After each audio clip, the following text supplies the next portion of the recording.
Olá, eu sou o professor Everton Tetila e nesse vídeo será apresentado o processo de formação de uma imagem, quais são os principais dispositivos de captura e também como uma imagem, geralmente ela é representada por um sistema computacional. Vamos começar com uma ilustração de como a luz se propaga no espaço. Aqui nós temos uma fonte de luz, que é um abajur. Então nós podemos imaginar a luz se propagando no espaço através de linhas retas, que nós chamamos de propagação retilínea da luz. A partir da fonte de luz, você pode imaginar vários raios saindo em todas as direções. Esses raios vão se propagar pelo espaço e vão encontrar objetos que podem refletir essa luz que está chegando em várias direções. Então essa luz pode bater no chão, pode bater na parede, no espelho, e vai se refletindo por todos os lugares do ambiente. Também podem existir objetos translúcidos, onde a luz pode passar por ele antes de bater em algum lugar. Então, turma, você pode imaginar o espaço como um local iluminado cheio desses raios andando em diversas direções, batendo nos objetos, sofrendo alteração. Um raio pode perder intensidade, pode mudar a cor quando toca em algum objeto. E em algum momento, se tiver uma câmera digital ou um olho humano, esses raios vão chegar de alguma forma no receptor. Assim, a questão central aqui é como se dá a formação de uma imagem a partir desses raios. Uma forma interessante de entender isso é através da câmera escura, construindo um dispositivo capaz de formar imagens. Uma câmera escura ou câmera de pinhole é um dispositivo simples, um dispositivo que você pode até construir em casa. É uma caixa toda fechada, com um orifício, um buraquinho chamado pinhole. Para chegar dentro dessa caixa, a luz tem que atravessar esse orifício aqui. E esse raio retilíneo ele vai bater aqui em algum ponto na parte de trás da caixa. Essa caixa precisa ter todas as laterais escuras, geralmente ela é pintada de preta ou usa algum material escuro para evitar reflexão. E só na parte de trás, na parte do fundo, que ela vai ser clara, branca, ou vai ter um filme, alguma coisa assim para sensibilizar a imagem. Os raios vão então atravessar esse orifício e bater aqui, e a imagem vai se formar aqui no fundo.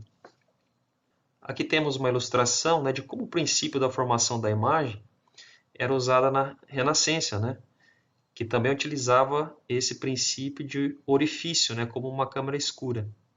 Em 1544. Alguns pintores utilizavam esse artifício para projetar uma imagem em alguma parede branca ou alguma tela aqui no fundo. E desenhava essa imagem para conseguir um efeito realista. Aqui no nosso esquema, nós temos a parte de trás da caixa, onde os raios, partindo dos objetos, vão bater e serem projetados aqui no fundo. Veja que para cada ponto aqui, de onde estão saindo os raios de luz que estão sendo refletidos, por exemplo, aqui é um ponto, existe uma infinidade de raios saindo, um para cá, um para lá, outro para cá, mas vai ter apenas um deles que vai atravessar esse orifício e bater aqui no fundo, onde a imagem vai ser projetada. Veja que para cada ponto aqui, por exemplo, um ponto, outro aqui, de onde estão saindo os raios de luz, existe uma infinidade de raios saindo em outras direções, para cima, para a esquerda, para a direita. Mas vai ter apenas um deles, um único raio, que vai sair de um ponto, atravessar o orifício e vai chegar lá no fundo da sua caixa escura. Isso vai acontecer também para os outros pontos. Então, cada ponto dessa parte de trás da caixa vai estar recebendo um raio que vem de um único ponto de lá. Cada ponto da imagem projetada corresponde a um ponto do mundo real. E é justamente isso. É este princípio que permite que a imagem se forme dentro de uma câmara escura. A luz se propaga de forma retilínea e se você conseguir frear os outros infinitos raios que estão saindo deste mesmo ponto, em outras direções, para que eles não entrem dentro desse orifício, e não bata em algum outro lugar aqui causando uma mistura, né, de raios de um mesmo ponto de objeto na imagem, você teria aqui uma imagem perfeita, né, do outro lado do objeto, né, que você está querendo fotografar, onde um ponto, né, do objeto no mundo real representa exatamente um ponto da imagem projetada aqui ao fundo. Um dos problemas centrais, né, é o tamanho desse orifício. Se o orifício for muito grande, mais de um raio saindo de cada ponto, né, vai conseguir atravessar esse orifício e bater lá no fundo. Você não vai ter somente um único raio, né, para cada ponto aqui. Então agora você não vai ter mais uma associação de 1 para 1, de cada ponto do objeto para cada ponto lá no plano de projeção da imagem. Você vai ter agora, né, para cada ponto, alguns raios, né, se misturando e a imagem vai acabar ficando borrada. Quanto maior esse orifício, mais borrada, né, ficará a imagem. Conforme você vai diminuindo esse orifício, você vai conseguindo, né, ter mais nitidez, né, do objeto que você está querendo fotografar. Só que se você diminuir demais, né, o tamanho desse orifício, acontece um outro problema, né, um fenômeno chamado de difração, que faz com que quando a luz atravessa o orifício, né, crie um feixe de luz. Um orifício muito pequeno, né, geralmente também diminui a quantidade de luz.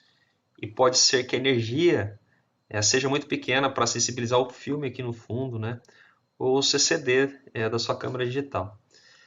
Para você gravar essa imagem, né, de alguma maneira, como um filme ou outra coisa que possa gravar essa imagem, você vai ter também alguma forma, né, de fechar esse buraco temporariamente e abrir. Né? Fechou e abriu. Se você deixar aberto, né, ele direto, e se tiver movimento aqui do objeto aqui na frente, né, outros raios refletidos podem ir se misturando aqui, né, tornando a imagem borrada. Então você vai ter que abrir, né, deixar isso aberto por algum tempo, para sensibilizar o filme, né, a informação seja capturada de alguma maneira, e depois fechar. Né. Nas câmeras digitais, isso geralmente é feito, né, pelo obturador. O obturador rapidamente, né, ele abre e fecha esse orifício para que a imagem seja projetada aqui no fundo. Agora vamos ver, né, como a natureza resolveu essa questão do tamanho do orifício, né, e a solução desse problema se dá através das lentes. Uma propriedade interessante, né, de uma lente desse tipo aqui é que ela é capaz de mudar a direção. Né, quando ela é tocada aqui, ó, ela muda a direção, né, do raio de luz. E utilizando o tamanho correto, né, dessa lente, a distância correta entre o objeto e a lente e a curvatura, né, dessa lente, você é capaz de fazer com que, dado um ponto, né, no objeto real, esses raios todos, né, que saiam desse ponto, vou ter vários raios saindo, né, e tocando essa lente aqui, a hora que eles passam pela lente, né, eles sofrem uma mudança de direção e vão se encontrar, né, todos aqui vão se encontrar num único ponto, lá onde você quer que a imagem se forme. Então você continua tendo agora, para cada ponto, né, na imagem, um único ponto sendo sensibilizado aqui dentro, só que utilizando uma lente. Então agora você está com mais energia, né, chegando aqui dentro. Você não tem mais o problema, né, do tamanho do orifício. Né? Agora, na verdade, nós estamos trocando, né, por uma lente. Ao invés de orifício apenas, né, você vai associar esse orifício a uma lente, né, que vai ser colocada ali. E essa lente vai agora ajudar, né, você reagrupar, né, todos esses raios de luz, né, num único ponto. E para cada ponto, né, aqui da imagem, esses raios vão sair, bater, né, aqui na lente e serem projetados aqui. Né, vão se reencontrar em um único ponto da imagem. Então, usando lentes, né, nós resolvemos o problema de escolher o tamanho do orifício. Né? A lente te ajuda a focar esses raios de luz, né, em um único ponto. Agora nós vamos ver a relação entre o olho humano, né, e como ele se relaciona de alguma forma através de uma câmera escura. Aqui seria nosso orifício, ou melhor, nosso pinhole com lentes. Né, o orifício seria a nossa pupila. Aqui nós temos o objeto, né, com uma propagação retilínea. E aqui é o fundo, né, da nossa caixa, onde a imagem se forma. Você já deve ter percebido que, embora não tenha falado nisso, a imagem aqui vai aparecer, né, de forma invertida. No caso aqui na retina, na parte de trás, né, do sistema visual humano. É claro que o cérebro humano, né, assim como as máquinas fotográficas e outros dispositivos, vão inverter isso aqui, né? Mas no primeiro passo, no primeiro momento, a imagem aparece invertida, né, lá na retina. Aqui nós temos a mesma coisa, né? É uma máquina fotográfica, é uma câmera escura, né, que basicamente está filtrando, né, os raios para que só alguns deles entrem, né? Um ponto, né, que vai ser um ponto do objeto, né, que vai corresponder a um ponto na imagem. E a imagem está sendo formada aqui, né, na parte de trás da câmera. E é exatamente, né, como acontece com a visão humana. É claro que você vai ter a lente aqui, né, no caso de uma câmera digital com um CCD, um CMOS, ou um dispositivo, né, que seja capaz de estar sensibilizando, né, essa energia luminosa. E aqui embaixo, né, nós temos algumas correspondências, né, entre uma câmera com o sistema visual humano. A retina, né, seria essa parte de trás aqui, onde a imagem é projetada. No olho, né, corresponde o CCD ou CMOS de uma câmera digital. A pupila mais a íris, né, forma o diafragma, que seria por onde passa a luz. Você tem o cristalino, né, mais a córnea, que correspondem às lentes, né, de uma câmera digital. Você tem também as pálpebras, né, que funcionam como obturador. Obturador é aquele dispositivo que vai abrir e fechar para deixar a luz passar durante um determinado tempo, né, para sensibilizar o CCD, né, ou CMOS, para formar a imagem. No corpo humano, essa imagem vai ser transmitida através do nervo óptico, né, que vai para o cérebro para ser processada, ou no caso das câmeras digitais, né, por algum software ou por componentes da câmera, né, para fazer um pré-processamento e depois estar enviando isso para um computador. O nervo óptico seria correspondente a um cabo USB, né, que vai levar isso para o computador, e o software seria equivalente ao nosso cérebro humano, né? Aqui ele vai fazer um processamento para compreender a imagem. Então esses são os elementos, né, pessoal, essenciais do olho humano e da câmera fotográfica. Agora, chegando na câmera digital, né, depois que a imagem se forma ali no CCD, ela vai chegar para um software de computador, né? E o que chega para o software, né, é uma coisa parecida com isso aqui, né? Uma matriz cheia de números. No caso de uma imagem, né, em tons de cinza, nós também chamamos de imagem monocromática, né, ou preta e branca. Existe apenas um canal ou uma banda, né? Isso é representado por uma matriz de números, né, onde nós temos as linhas e as colunas. Uma câmera de baixa resolução, né, por exemplo, 1 megapixel, né, vai ter em torno de 640 colunas, né, por 480 linhas. Né, e cada uma dessas células aqui, você vai ter um número, né, que vai variar entre 0 e 255. O 0 representando, né, a cor preta e o 255, né, a intensidade mais alta, né, representando a cor branca.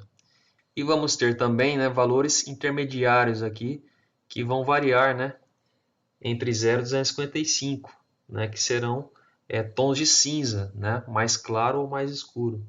Então é isso, pessoal, que vai chegar para o seu software. E o que é mais complicado aqui é que esses valores podem sofrer uma série de interferências. Mesmo que você tire duas fotos, uma logo após a outra, né, de um ambiente qualquer, elas podem ter esses valores aqui, né, completamente diferentes. A iluminação pode ser totalmente diferente, né, de uma cena para outra, fechando uma cortina, mudando uma mesa de lugar. Então você muda completamente a configuração do ambiente e, consequentemente, né, as propriedades dos raios de luz. E essa matriz aqui também, né, acaba mudando completamente. Esse conjunto de números aqui, né, pode ser completamente alterado simplesmente pela troca de uma lâmpada incandescente por uma fluorescente, né, ou um sistema de LEDs, ou uma luz natural. Também influencia muito, né, esse conjunto de números, a utilização do flash, né, da máquina digital, o ângulo e a distância, né, da câmera em relação ao objeto. e até mesmo outros objetos, né, que não são de interesse para a solução do problema, mas que podem acabar, né, influenciando no padrão de iluminação que chega até a câmera aqui. E aí o software tem que se virar, né, para extrair disso aqui a informação interessante. E o sistema de visão humana, né, ele é tão avançado, né, e sofisticado que faz com que a gente não perceba a complexidade do problema. Ele já faz isso, né? Ele compensa a diferença de iluminação, ele tem uma série de estruturas, né, que ainda não são bem conhecidas, bem compreendidas, que para nós, né, isso acaba passando despercebido. Mesmo com as variações, você continua reconhecendo a imagem que está chegando na sua retina, né, mesmo sendo completamente diferentes. E este é um problema, né, para quem trabalha com visão computacional, porque as pessoas muitas vezes, né, subestimam a complexidade do problema, né, pois é uma coisa que parece fácil, né, para o ser humano. E realmente, né, para o ser humano é fácil, mas para um sistema de visão computacional, né, pode ser um problema bastante complexo. Bom, os dispositivos de captura de imagens, né, disponíveis para aplicação de visão computacional, né, não se restringe apenas às câmeras digitais, né? Existem diversos dispositivos que vão muito além, como microscópios, né, aparelhos de ressonância magnética, sonares, tomógrafos, aparelhos de ultrassom, câmeras, né, de 180 graus, conhecida como câmeras olho de peixe, câmeras infravermelho, câmeras térmicas, câmeras multiespectrais, que aparecem muitas vezes embarcadas, né, em drones e satélites, né, entre outras possibilidades aí, de sensores, né. Todos esses aparelhos eles geram, né, imagens passíveis de serem analisadas pelo sistema de visão computacional. E a escolha, né, do melhor sensor, do sensor correto, é algo muito importante. Além da escolha, né, do dispositivo de captura apropriado, né, para cada tarefa, existem outros aspectos importantes, né, que podem influenciar no resultado, né, como o tipo de iluminação, o posicionamento entre a câmera, né, e o objeto, né, o posicionamento dos equipamentos, o movimento, né, dos objetos fotografados, a fonte de iluminação. Aqui, né, nós temos um microscópio que é capaz de aumentar a ampliação, o zoom, em várias ordens. A ressonância magnética, né, que utiliza campos magnéticos fortes, né, em ondas de rádio, para gerar imagens geralmente de órgãos, né, de partes do corpo humano. O sonar, que utiliza uma frequência acústica, né, para captar sons, que tem muita aplicação na navegação, na pesca, estudos atmosféricos, né, e a tomografia computadorizada, que combina equipamentos de raio-x com computadores, né, programados para produzir imagens dos órgãos. Agora mesmo durante a pandemia, né, um exame muito comum que vem sendo realizado é a tomografia computadorizada de tórax. Né? Ela é capaz de avaliar a porcentagem de infecção pulmonar induzida pela Covid-19. Então você consegue verificar, né, quanto por cento de infecção pulmonar que existe ali. O ultrassom, que é um exame bastante comum, né? Câmeras de infravermelho, né? Elas têm a capacidade de pegar uma faixa espectral que para o ser humano não é perceptível. Né? Então ela reconhece objetos em um ambiente noturno, por exemplo. Câmeras térmicas, né? Uma imagem térmica tem a capacidade de pegar a variação, né, da temperatura dos corpos, né, dos objetos. Então, mesmo o objeto estando encoberto, né, essa variação de temperatura, quais regiões mais quentes aqui ó, aparecem em vermelho, né? Então você tem aqui diferentes cores, né, baseado na temperatura desses corpos. Bom, aqui nós temos uma ilustração, né, do espectro eletromagnético. Quando os elétrons se movem, eles criam ondas eletromagnéticas, né? E podem se propagar através do espaço. E o número de oscilações por segundo, né, de uma onda eletromagnética é conhecida por frequência, né, medida em hertz. E a distância, né, a distância entre duas oscilações consecutivas é chamada de comprimento de onda. Bom, aqui no espectro, né, eletromagnético, vocês podem observar, né, que está destacado aqui luz visível. Apenas nessa faixinha nós temos, né, um um amplo espectro eletromagnético, né? E apenas entre uma faixa nós temos a luz visível, né? Que é a parte do espectro, né? A faixa do espectro que é reconhecida pelo ser humano, né? Então essa escala aqui apenas correspondendo a essa pequena parte aqui do espectro. Existem várias outras regiões aqui que o ser humano não enxerga, né? Ele não é capaz de visualizar, né? Raios gama, raios X, ultravioleta, né? E assim por diante. Apenas nessa faixa do espectro aqui que é visível para o ser humano. O infravermelho, por exemplo, é a banda, né? O canal que é utilizado nas câmeras noturnas, né? Então aquela câmera de ré do seu carro, né? Quando você engata a marcha ré e consegue visualizar a cena, né, que está atrás do seu carro, os objetos, enfim. Coisa que você não vê na luz visível, nessa faixa do espectro onde está o infravermelho, né, é possível visualizar mesmo os objetos em um ambiente noturno. E da mesma forma, o comprimento de onda também pode variar, né? Uma onda pode ser da ordem de metros, né? Podem ser grandes, com baixa frequência, né? Ou ondas pequenas com alta frequência. Então você tem, né, várias repetições aqui, né? Porque se trata de uma alta frequência quando o tamanho, né, o comprimento das ondas são pequenas. Por exemplo, ordem de nanômetros, né? Por que eu estou falando isso? Porque a escolha, né, do sensor, da câmera, vai depender muito do problema. E cada sensor, né, vai ter a capacidade de trabalhar, né, em algumas dessas faixas espectrais. Né? Por isso que é importante, né, estar conhecendo esses dispositivos de captura de imagens, né, mais especificamente, né, a capacidade de cada sensor, né, em quais as faixas espectrais que ele trabalha, né, porque de acordo com o problema, de acordo com a tarefa que seja necessária, né, a captura de uma imagem, um sensor específico, né, provavelmente vai ser mais adequado que o outro. Aqui nós temos uma imagem de uma câmera multiespectral, né? Existem também câmeras hiperespectrais. A câmera multiespectral geralmente ela tem algumas bandas, né, ou até mesmo dezenas de bandas. Já a hiperespectral pode ter, né, centenas de bandas, então centenas de canais diferentes. Aqui ela tem a capacidade de pegar uma faixa maior, né, desse espectro eletromagnético. Aqui, por exemplo, uma imagem da plantação. Né? Por que é importante conhecer esses espectros? Né? Porque aqui, ó, essa imagem tem capacidade de reconhecer o vigor vegetativo. Né?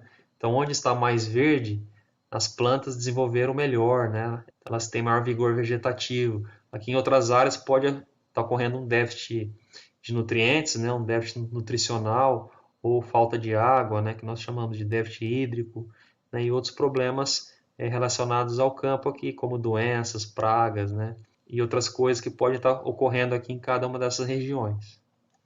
Como já vimos anteriormente, o que chega para ser processado por um sistema de visão computacional, né, a partir de um dispositivo de captura de imagens, é uma matriz cheia de números. Né?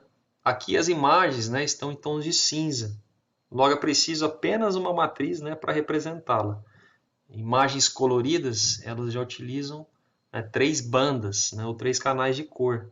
Geralmente as cores RGB, né, R de red, vermelho, G de green, verde e B de blue, azul.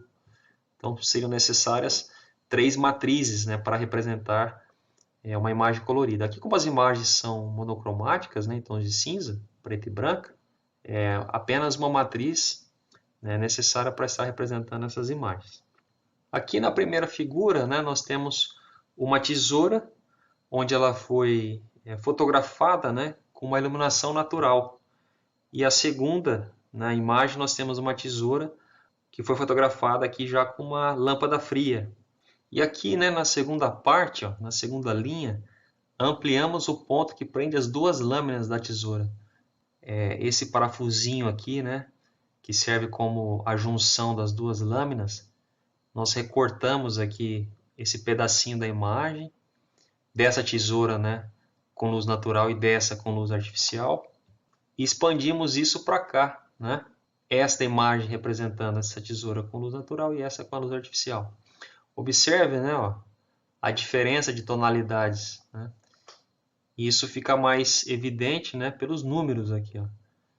Onde cada número desse representa um pixel, né, um quadradinho desse da imagem. E essa parte de cima aqui, provavelmente esse recortezinho aqui, né? Depois de ter recortado aqui essa parte do parafuso, ainda houve um outro recorte que trouxe para cá, né? Provavelmente essa parte preta representa isso aqui, e essa parte mais clara aqui, né, está representando essa matriz aqui. Veja, né, a variação desses números, mesmo esses recortes das imagens, né, representando a mesma parte da tesoura, pode ocorrer uma mudança muito grande, né, na intensidade desses pixels. Isso pode ficar mais evidente aqui ao você comparar, né, esses valores numéricos. Ó. Essa parte mais clara aqui, né, mais próximo do branco, ó, como os valores são bem mais altos, né, do que essa parte aqui, ó, onde a imagem está mais escura, né, mais próximo do preto. Então é possível notar, né, que praticamente nenhum número aqui se repete, mesmo sendo uma imagem, né, do mesmo objeto, e que pode ser facilmente reconhecido, né, por um ser humano. E já para um sistema computacional, essa pode ser uma tarefa não tão trivial assim, né? Bom, vamos ver agora então como é que funciona a calibração. Alguns sistemas de visão computacional, eles são capazes de realizar medições, né, como calcular uma área, uma distância entre objetos, calcular o comprimento. Acontece que no processo de captura de imagens, pode ocorrer distorções relacionadas com as lentes, né, ou com os próprios sensores. Um exemplo extremo são imagens geradas por lentes grande angular, né, também conhecida como olho de peixe, que causam esses efeitos aqui, né, igual essa figura. Então, na etapa de calibração, o sistema geralmente usa a imagem, né, de algum objeto com as dimensões conhecidas como um tabuleiro de xadrez, né, e determina as transformações geométricas que são necessárias para recuperar as dimensões originais, né, dos objetos da imagem. Se depois não ocorrer grandes mudanças no tipo e no posicionamento da câmera, a calibração não precisa ser repetida para uma nova imagem, né, que será processada.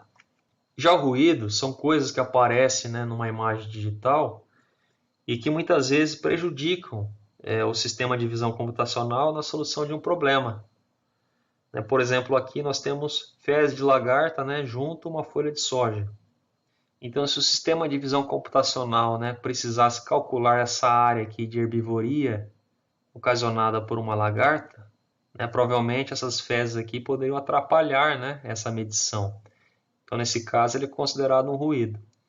Agora, se o problema fosse outro, né, por exemplo, contar a quantidade de fezes de lagarta aqui na imagem, neste caso, né, as fezes não seriam consideradas um ruído, porque é o objeto principal, né, para a realização dessa tarefa aqui. Bom, esses ruídos, né, também podem fazer parte do próprio ambiente, né, que está sendo filmado, como por exemplo, algum tipo de sujeira que contaminou uma amostra microscópica. Às vezes na lâmina do microscópio, né, aparece um reagente junto com os objetos ali que você deseja, né, que sejam analisados ou contados. Ou mesmo ainda falhas nos equipamentos usados para capturar a imagem.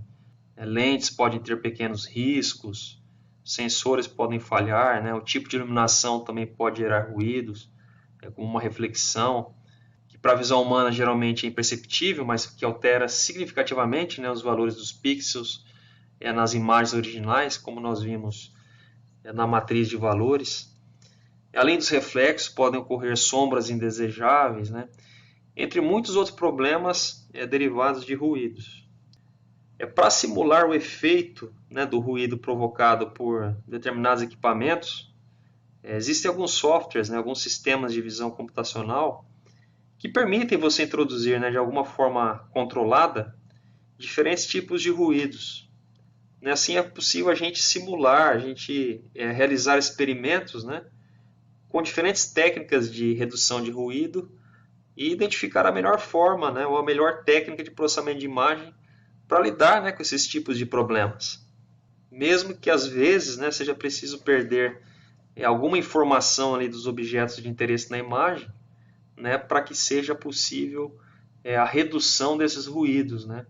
Portanto, nós podemos tanto introduzir alguns ruídos, né, nas imagens, como também aplicar filtros para estar diminuindo essa quantidade de ruídos, né, ou a aprendizagem, né, das características visuais dos objetos possam ser simplificadas. É isso. Muito obrigado e até a próxima.